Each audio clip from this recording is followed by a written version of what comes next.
Donkey milk బిజినెస్కి సంబంధించి తెలుగు రాష్ట్రాలు అటు ఏపీ ఇటు తెలంగాణ అటు తమిళనాడు రాష్ట్రంలో కూడా చాలామంది ఇన్వెస్ట్ చేశారు. దాంట్లో ఎవరైతే దీనికి సంబంధించిన అధికారులు ఉన్నారో, ఎవరైతే దీంట్లో ఇన్వెస్ట్ చేయించబడినటువంటి వ్యక్తులు 100 కోట్లు స్కామ్ చేశారంటూ కూడా బాధితులు ఇవాళ మరి మీడియా ముందుకు రావడం జరిగింది. మాట్లాడదాం, దీనికి సంబంధించి పూర్తి వివరాలు తెలుసుకునే ప్రయత్నం కూడా చేద్దాం. చెప్పండి అమ్మా, మీ పేరు, ఎక్కడి నుంచి? మేము మాచల్ నుంచి. నా పేరు రామాదేవి సార్. ఏంటి అసలు ఎక్కడి నుంచి స్టార్ట్ అయింది బిజినెస్, ఎట్లా మీరు స్టార్ట్ చేశారు? డాంకీ మిల్క్ వ్యాపారానికి సంబంధించి ఎవరు మీకు మిమ్మల్ని మోసం చేశారు? బాబు సార్ బాబు మేము యూట్యూబ్ ఛానల్లో చూసి పెట్టినాం సార్. బాబు సారు ఫోన్ చేసి యూట్యూబ్ ఛానల్లో వాళ్ళ ఫోన్ నెంబర్తో సగా ఉంటాయి సార్.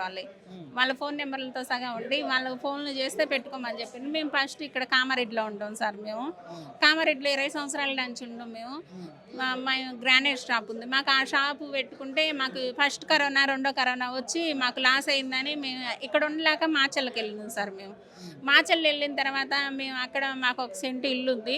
ఆ ఇల్లు అమ్ముకొని ఒక 6-7 లక్షలు వచ్చినాయి. ఆ ఇల్లు మా అబ్బాయిది బీటెక్ అయిపోయింది. బీటెక్ అయిపోతే మా అబ్బాయిని అమెరికా పంపించాలనే ఆలోచనలో ఉంటాం. మేము అమెరికా పంపించాలనుకున్న ఆలోచనలో ఆ డబ్బులు చేతిలో పట్టుకొని మా అబ్బాయిని పంపించడానికి మాట్లాడుకుంటున్నాం. మేము ఆ ప్రయత్నంలో ఉన్నాం. అంతలోకి మా ఆయన యూట్యూబ్ ఛానల్ చూసిండు. యూట్యూబ్ ఛానల్ చూసిన తర్వాత మనం యూట్యూబ్ ఛానల్ ఇట్లా గాడిదల పారం ఒక్కొక్క లీటర్ వచ్చేసి 7,000 8,000 ఉంది, ఇట్లా పెట్టుకుందాము, తొందరగా డెవలప్ అవుతాం మనం. అయిన తర్వాత మనం బాబుని పంపిద్దామని చెప్పిండు మా ఆయన. అంటే వద్దన్న అయినా సరే మనం ఎంత కష్టపడేది ఎందుకు, వాళ్ళ కోసమే కదా, నేను పంపిస్తా, కంపల్సరీ పంపిస్తా, పెట్టుకుందామని చెప్పిండు. అంటే సరేలే అని పెట్టుకున్నాం సార్. పెట్టిన తర్వాత ఆయనకు ఫోన్ చేసినాం బాబు సార్కి. బాబు సార్కి ఫోన్ చేస్తే ఏమన్నాడంటే, పెట్టుకోండి మేడం సార్, పెట్టుకోండి. మీరు పెట్టిన తర్వాత ఆ గాడిదల ఫారం పెడితే మీకు యూట్యూబ్ ఛానల్ ఎంత ఉంది సార్, 1 లీటర్ వచ్చేసి అని అడిగితే 1600 అని చెప్పిండు. అంటే 7,000 8,000 అని చెప్తున్నారు కదా సార్. అంటే అంత రేట్ లేదు, ఒక్కొక్కరు అట్లా చెప్పుకొని ఎక్కువ రేట్ అని చెప్పుకొని పెట్టుకుంటున్నారు. నేను ఇచ్చేది 1600, పెట్టుకోండి అని చెప్పిండు. నెల వచ్చి తీసుకుపోతానని చెప్పిండు. సరేలేని చెప్పేసి మా బాబుకు చదువు కోసం అని పెట్టిన డబ్బులు అటు పెట్టినాం సార్. మేము ఆయనకి ఫస్ట్ 5,50,000 మేము కట్టినాం సార్. ఆయనకి పెట్టిన తర్వాత ఆ డబ్బులతోటి మేము మా బాబు చదువు పరంగా వాడికి మేము నాశనం చేసినాం సార్ మా బాబుని. అదే ఆ డబ్బులు పెట్టే డబ్బులతోటి మా బాబుని అమెరికా పంపిస్తే ఈ ఎరకల్లా మేము డెవలప్ అయ్యేటారు. ఎందుకంటే ఇప్పుడు మా బాబుకు ఇంట్లోనే ఉంటుండు. అయితే మేము ఇలాంటి కుటుంబాలు, మా 400 కుటుంబాలు గాడిదలు పారం పెట్టిన వాళ్ళు 100 కోట్ల దాకా నష్టపోయినాం సార్. మాకు చంద్రబాబు నాయుడు, లోకేష్ సారు, ఇలా ఇక్కడ రేవంత్ రెడ్డి, పవన్ కళ్యాణ్ వీళ్ళందరూ మాకు నయలు చేయాలని కోరుకుంటున్నాం సార్. ఎన్ని గాడిదలు కొనుక్కున్నారు?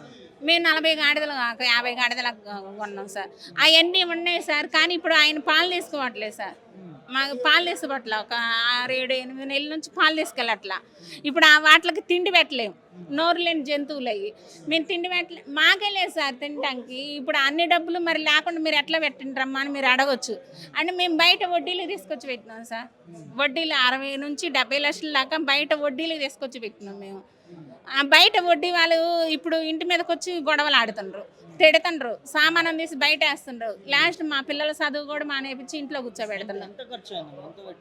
60 లక్షల నుంచి 70 లక్షల దాకా పెట్టినాం సార్. కేవలం యూట్యూబ్లో చూసి అంత పెద్ద భారీ అమౌంట్ ఎందుకు పెట్టాల్సి వచ్చింది సార్? ఆయన ఓపెనింగ్కి ఒక 10 రోజులు బాగా గ్రాండ్గా చేసి, కలెక్టర్ వచ్చి ఓపెనింగ్ చేసి అంత చేసిండు కదా సార్. అంటే బాగా చేసి మళ్ళీ మాకు సీసీ కెమెరాలు ఉండాలా, అవి ఉండాలి, ఇవి ఉండాలా, నీట్గా ఉండాలి, అవి ఇవి అని చెప్పేసి పెట్టేస్తుండే కదా. మేము నమ్మినాం సార్ ఆయన్ని. నమ్మి మోసపోయినాం సార్. మేము యూట్యూబ్ ఛానల్ చూసే మోసపోయినాం. మేము యూట్యూబ్ ఛానల్లో ఎట్లాంటి ఫేక్ న్యూస్లు మాత్రం పెట్టద్దు సార్. ఎందుకంటే మా లాంటి కుటుంబాలు ఎంతోమంది నాశనం. మేము ఇప్పుడు సావలేక బతకలేక మా పిల్లల్ని చూసుకొని బతకాల్సి వస్తుంది సార్. మా ఆయనకి తల్లి లేదు. మా ఆయన చిన్నప్పుడే వాళ్ళ అమ్మ చనిపోయింది. నేను చిన్న ఉన్నప్పుడే మా అమ్మ చనిపోయింది. ఇట్లా మా పిల్లల పరిస్థితి, మేము తల్లిదండ్రులు లేకుండా ఎట్లా బతికినామో ఆ బాధలు మా పిల్లలు పడొద్దని ఇప్పుడు ఆ బాబు చేసిన పనికి మేము చావలేక బతకలేక మా పిల్లల మొఖాలు చూసుకుంటూ బతుకుతున్నాం సార్. మేమైతే ఇలాంటి పరిస్థితి ఎవరికి రావద్దు, మేము బతికి భూమి మీద తిరగాల, మా పిల్లల భవిష్యత్తు మంచిగా ఉండాలా అనుకుంటే ఈ 3 రాష్ట్రాలు సీఎంలు అందరూ కలిసి మాకు మేలు చేయాలి సార్. ఏదైతే ఈ చర్యకు సంఘటన తీసినటువంటి దోపిడీకి పాల్పడినటువంటి వ్యక్తులు ఇప్పుడు ఎక్కడ ఉన్నారా? మన అదుపులో తీసుకున్నారా? లేదు సార్, తీసుకోవట్లేదు ఎవరు. తీసుకోవట్లేదని మేము ఇక్కడ దాకా వచ్చినాం సార్. ఇప్పుడు ఇన్నాళ్ళు చూసి 2 సంవత్సరాలు దాన్ని చూసి ఇక్కడ దాకా వస్తే అందరు పట్టించుకుంటారని ఇక్కడికి వచ్చినాం సార్. ఇవన్నీ ఏందమ్మా మీరు కట్టినటువంటి డబ్బులు? ఇవన్నీ మేము ఆయనతో అగ్రిమెంట్ రాపించుకున్నాడు సార్ మాతోటి. అగ్రిమెంట్ రాపించుకున్నాడు సార్. 3 సంవత్సరాల దాకా పాలు మాకే ఇవ్వాలా, మాకు తప్పితే వేరే వాళ్ళకి ఇవ్వడానికి ఇవ్వలేదు.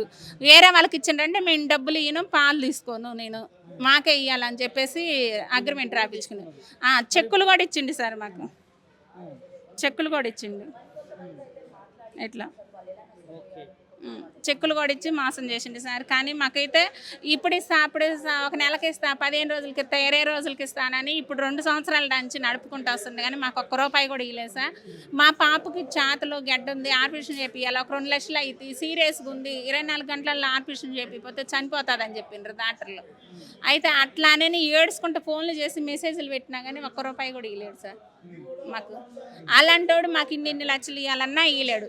మేము పెట్టిన పెట్టుబడి వరకు మాకు ఇచ్చినా చాలు సార్. మాకు అప్పు ఇచ్చిన వాళ్ళు ఏమంటారంటే మాకు వడ్డీలు అయిపోయినా సరే మా ఆశలే మాకు ఇవ్వండి, ఇప్పుడు మీకు ఇచ్చి మేము నష్టపోయినాం, మీ వల్ల మేము చనిపోవాలని వాళ్ళు అంటారు సార్ మమ్మల్ని. అట్లా గాడిదల పరిస్థితి అన్ని నోరులేని వదిలిపెట్టినాం సార్.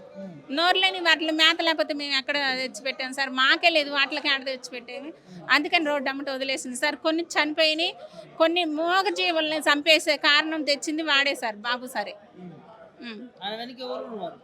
ఆయన వెనక ఇంకా పెద్ద వాళ్ళు ఉంటారు సార్. అందుకని ఇక్కడ ఆయన ఏం చేయలేకపోతుండ్రు, పెద్ద వాళ్ళు ఉండి ఆయన నడిపిస్తుండ్రు.